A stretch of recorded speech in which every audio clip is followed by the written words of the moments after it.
I'm Mara Delaney, 33, and my mother once told a room full of people that I was the worst investment she ever made. No punchline, no irony, just a cold statement served with wine and laughter, like it was a clever joke instead of a wound that still hasn't fully closed. I grew up in Palo Alto, in a house that smelled like dry cleaning and marble polish. My mom, Evelyn Delaney, ran a luxury real estate firm, and our family like she ran her company. Transactional, strategic, always asking what the ROI was. Love wasn't unconditional in our house. It was a reward for performance. I wasn't the golden child. That title belonged to my two older brothers, Grant, the high-powered corporate lawyer, and Ben, the finance bro turned venture capitalist. They got the praise, the college funds, the long dinners about future strategy. Me? I loved literature, worked as a high school English teacher, and once chose a weekend poetry retreat over a networking brunch. That made me, in her eyes, a sunk cost. You're too smart to waste your life in classrooms and creative fluff, she told me at 23, when I turned down a job in her firm. I didn't raise you to be this. I stayed quiet, but I never forgot that pause. This, like I was a failed recipe or an outdated phone plan. Still, I tried. For years, every birthday, every holiday, I'd show up with gifts, with updates on my students' college acceptances, with polite questions about her work. She'd respond with vague nods, then pivot back to Ben's latest investment or Grant's courtroom wins. Every conversation with her was like trying to hug a hedge fund. When I turned 30, I stopped trying. Quietly, without fanfare, I took a step back. I stopped answering every text, skipped one Thanksgiving, started therapy. My boyfriend, Reed, encouraged the distance. You're not a failure, he'd remind me gently. You're just not playing her game. But even with the space, she still found ways to cut deep. The worst was last year, at the annual Delaney Family Business Gala. That's what she called it. Like it was some kind of TED Talk about her own greatness. She gave this speech standing under a chandelier that probably cost more than my yearly salary. She was radiant in her navy gown, diamonds at her ears, martini in hand. She thanked Grant and Ben for continuing the legacy. Then she turned to me, sitting quietly at the back with Reed. Her smile was sharp, empty. And of course, Mara, she said, raising her glass just slightly. Our family's passion project. Not every investment pays off, but hey, at least you teach kids to read, right? The crowd laughed. I didn't. I felt Reed's hand tighten around mine. My chest burned, my ears rang. But I smiled, tight, frozen, and waited until the room moved on.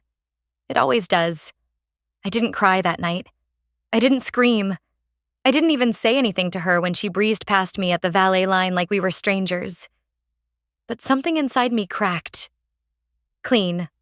Final. That week, I handed in my resignation at the school. And with Reed's help, I opened something I'd been dreaming about for years. A small academic writing studio for underperforming students. Kids whose parents had written them off just like mine wrote me off. We started with 5 students in a borrowed church basement. By month 3, we had a waiting list. And then, something happened that even I didn't see coming. Last Friday, one of my students, a quiet girl named Alina, got a full ride to Stanford. She'd been labeled barely functional by her previous counselor.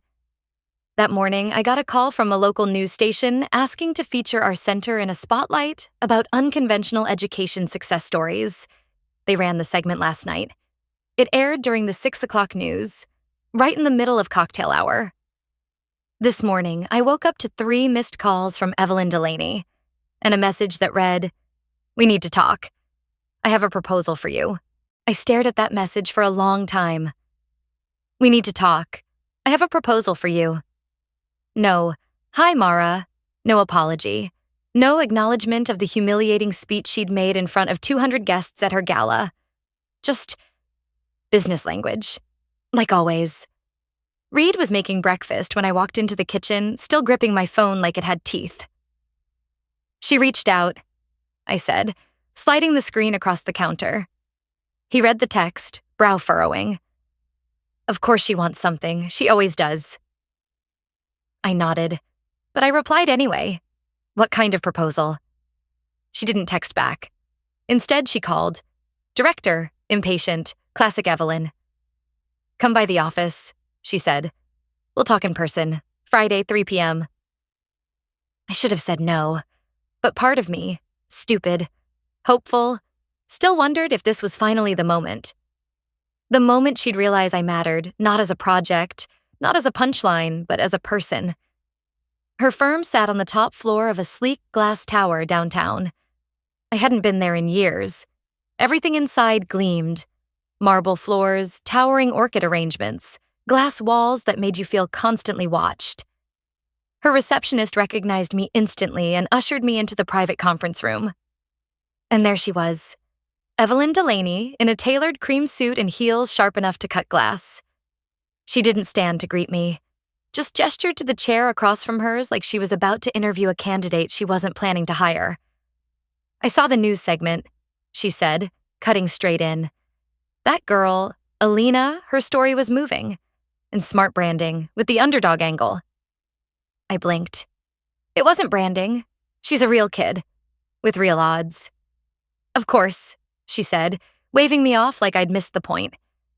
Which is why I'm offering you an opportunity. Then she slid a folder across the table.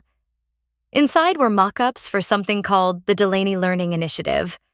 My name was listed on the second page, not in the credits, as the face. She wanted to launch a charitable wing of her company, a social brand extension, with me as the educational director, the founder's daughter turned idealist, a redemption narrative, polished, palatable, marketable. I'd get a proper budget, office space, staff, she said. You'd be the face and voice. We'd shape the story together. I stared at her. You want me to be your brand rehab? She tilted her head. I want to give you a platform, one that elevates what you've built. You deserve it, Mara. My mouth went dry. Not once did she say, I'm sorry. Not for what she said at the gala. Not for the years of silence, dismissal, snide remarks that had chipped away at me like water on stone. This wasn't reconciliation. It was rebranding. I stood up slowly, closed the folder, looked her straight in the eye. You said I was a bad investment, I said.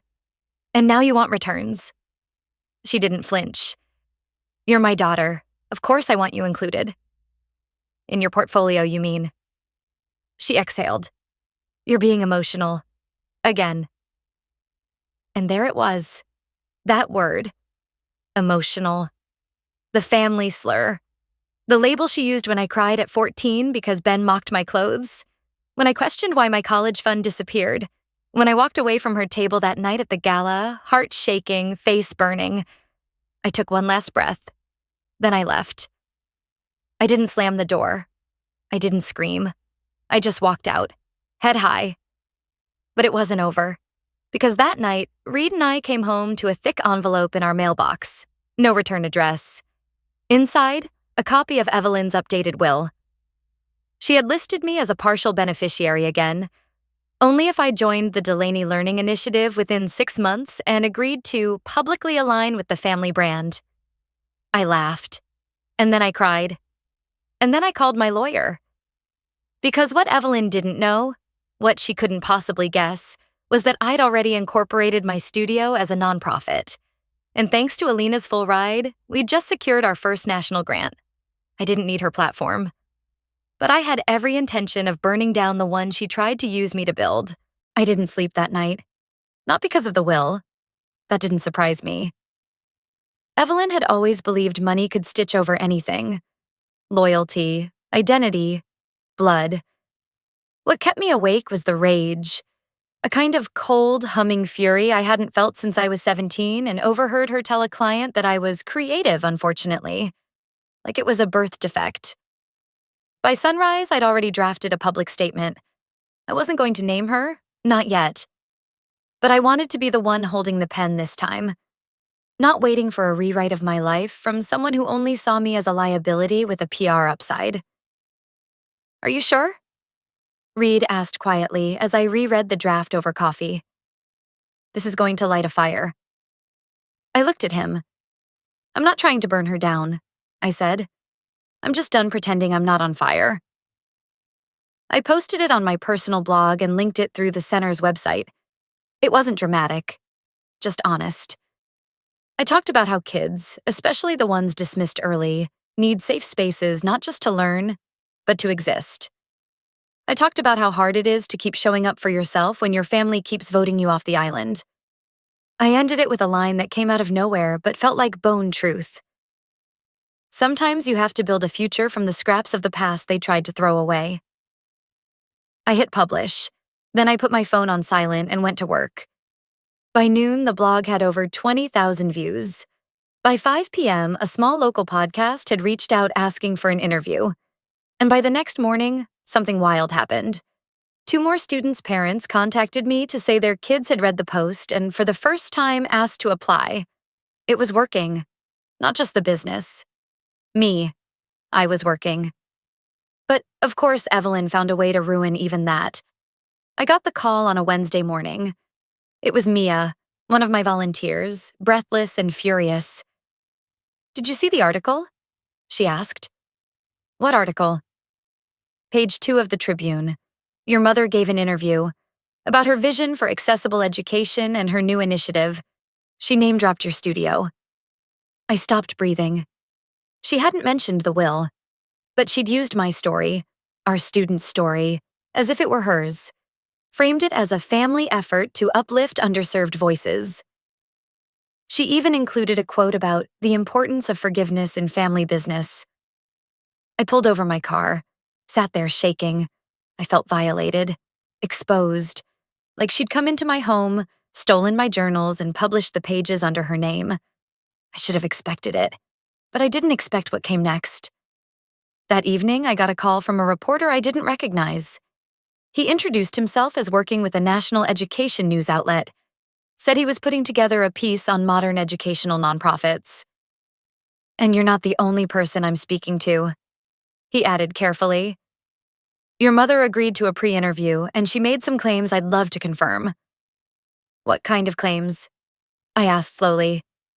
She implied that you started your nonprofit using family money, that you're an extension of the Delaney brand.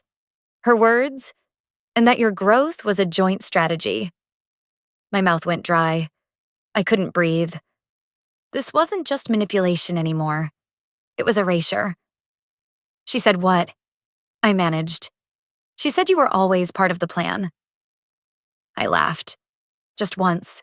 Sharp. Bitter. She tried to take my name out of her will, I said. Now she's trying to put her name on my work. I'd love to hear your side, he said gently. So I gave it to him. All of it. The gala, the bad investment line, the will, the proposal, the silence, the article. I didn't dramatize. I didn't embellish. I just told the truth, straight from the deepest part of me that had stayed quiet too long. When the article came out 3 days later, the headline was simple. She wasn't part of the plan. She was the blueprint. And beneath it, a side-by-side photo, one of me outside our scrappy studio with students smiling around me, and one of Evelyn taken at a Delaney firm ribbon cutting, smiling with just enough teeth to look human. The response? Immediate. Emails, donations, speaking invites. But the best part? A letter. Mailed, not emailed. Thick cream envelope. Elegant handwriting I hadn't seen in over a decade. It was from my grandmother, Evelyn's mother. Inside, a single sentence. You remind me more of me than she ever did. 3 days after that article dropped, my mother's office issued a carefully worded clarification to the press. Not a retraction, not an apology, just enough to cover her ass. She claimed there had been a misunderstanding about our roles and that her intention was to highlight the incredible work being done by her daughter's nonprofit. It was a lie wrapped in flattery, designed to look like grace. But the comments section had already done the damage. People weren't buying it. Not after they read the full story. Not after they heard my voice. And for the first time in my life, I wasn't the one being edited. Still, I knew Evelyn. She doesn't retreat, she recalibrates. So I prepared myself. I hired a media consultant to help me navigate the flood of interview requests. I updated our nonprofit's messaging and pushed out a new initiative focused on providing free SAT prep to low-income high schoolers. We launched a fundraiser, and within 72 hours, we'd met 150% of our goal. Donors mentioned the article. Teachers emailed us saying they'd used it in their classrooms to talk about resilience and truth. It was surreal, empowering, terrifying. Reed held me every night like he could feel the ground shifting beneath me. "She's not done," he whispered one evening. "She's just quiet." He was right. The silence broke one Thursday morning. I was walking out of a meeting with the school board when I saw her, Evelyn, standing outside my car. Designer coat, oversized sunglasses, and a look on her face that made my stomach knot. She'd shown up before I could refuse her. "I need 5 minutes," she said. I didn't answer. I just stared. She pulled something from her bag. A check. I didn't look at the amount. "This ends now," she said. "Take the money. Release a statement. Say you misunderstood. Say the article exaggerated. Clean it up." I laughed. Not a real laugh. A sharp, bitter exhale. "You think I'd take money for silence? After everything?" "I'm trying to protect this family's name." I stepped closer. "Number, you're trying to protect your name. You buried mine under it for 33 years and now you want to pretend you didn't throw dirt first?" Her jaw tightened. "You're emotional again. That's always been your problem." "No," I said quietly. "That was always your excuse." I turned and walked away. She didn't follow. I didn't expect what came next. That night, someone sent a letter to our board of directors, anonymous, of course, claiming our nonprofit had falsified parts of our grant application. It accused me of misleading financial narratives and misrepresenting impact metrics. It was filled with half-truths and just enough technical jargon to sound credible. The board didn't buy it. They knew me. They knew our numbers. But I knew where that letter came from. And that's when I made a decision. I wasn't going to play defense anymore. If she wanted to treat this like a war, I'd show her what it meant to lose control. The following week, I was invited to speak at a national education conference in Seattle. One of the keynote panels was titled, "When the Story Isn't Yours, Daughters' Narratives in the Fight for Ownership." I said yes. I flew out alone. Reed stayed behind to run the center. The panel was packed, mostly educators, journalists, nonprofit founders. I wore a simple black blazer and the necklace my grandmother sent me last year, the one Evelyn never knew I had. I spoke for 20 minutes, not about revenge, about reclamation, about growing up in a house where love was performance-based, about rewriting your life after being erased from your own story, about how the scariest thing isn't being disowned. It's realizing you never truly belonged in the first place, and surviving that. They stood, all of them. But the twist didn't come until 2 hours later. I was walking back through the hotel lobby when a woman stopped me. Mid-50s, sleek gray bob, soft scarf, gentle hands. She introduced herself as Evelyn's former business partner. "You probably don't remember me," she said. "I left the firm 10 years ago. We had different ethics." She reached into her bag and pulled out a small folder. "I thought you might want to see this. I kept it in case I ever needed leverage, but maybe it belongs to you more than it ever belonged to me." Inside, copies of documents, accounting records, misappropriated funds, ghost clients, proof that Evelyn had used foundation money for years to fund private real estate deals, and forged at least 2 board member signatures in the process. I just stood there, heart pounding, vision swimming. She placed a business card on top of the folder. "If you want to go public," she said softly, "I'll back you." Then she turned and walked away. I stood there frozen, the weight of truth suddenly in my hands. For the first time in my life, I wasn't the one being threatened by power. I was the one holding it.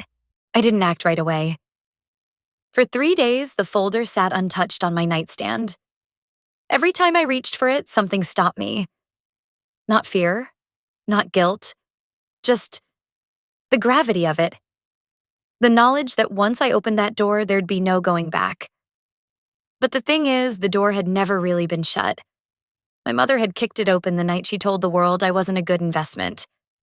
She made sure I'd always be fighting shadows, correcting a version of me that she had carefully constructed. Quiet, emotional, underachieving. So yeah, I opened the folder. I read every page, twice. The documents were meticulous. Records of Evelyn funneling charitable donations into shell accounts, using the nonprofit wing of her company to fund development projects. One memo showed a signature from a board member who died 6 months before the date it was supposedly signed.